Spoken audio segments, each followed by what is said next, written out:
Welcome back to Project 613. Today we continue learning the mitzvah governing all the laws of tumas mes, which is the impurity that comes from a dead body.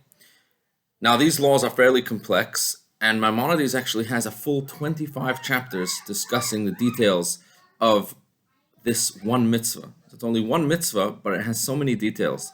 And one of the things that are discussed in this topic, of course, is how do we even define the moment of death?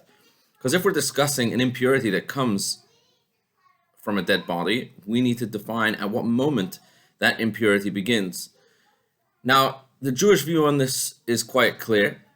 The moment of death is referred to in halacha as yitzias haneshama, when the soul leaves the body. And this happens with the cessation of the heartbeat or the cessation of breath, which usually coincide one with the other. And interestingly, for many years, this was actually the accepted view in the medical community as well. And it only changed in recent decades when the term brain death was introduced. But this was purely done in order to find a legal way to allow for a heart transplant. Because in order for a heart to be harvested, it has to be harvested while it is still beating. And therefore, the medical community had to come up with another definition of death that would allow for a heart transplant to take place without being considered murder of the patient, which is why they introduced brain death. But from a Jewish perspective, death actually takes place at the time of the cessation of the heartbeat and breath, as we mentioned before.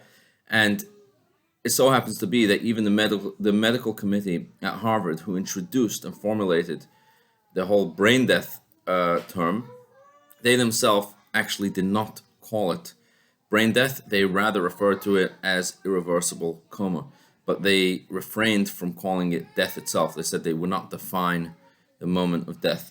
But at any rate, the Torah's position on this is quite clear, that death comes with the cessation of the heartbeat and breathing, and this is known as yitzias haneshama, the exit of the soul. It's at that moment that all of the impurity that we speak about in these laws begin. Have a wonderful, wonderful day.